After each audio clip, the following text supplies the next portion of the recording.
কুড়িগ্রামের উলিপুরে তুচ্ছ ঘটনায় বাকবিতণ্ডার জেরে বিএনপির দুই গ্রুপের সমর্থকদের সংঘর্ষে এক যুবদল নেতা নিহত হয়েছেন।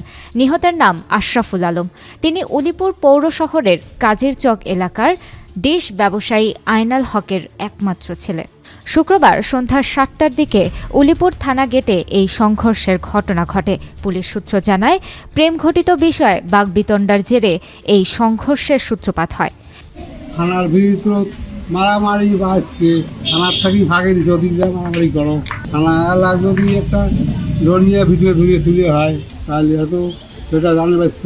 আশরাফুল আলমের বাবা আইনাল হক জানিয়েছেন, তার ছেলে জেলা বিএনপির সাবেক সভাপতি তাজভির গ্রুপের সমর্থক ছিল। সংঘর্ষের সময় আশরাফুল অসুস্থ হয়ে মাটিতে পড়ে যান। হাসপাতালে নেয়ার পর চিকিৎসকরা তাকে মৃত ঘোষণা করেন।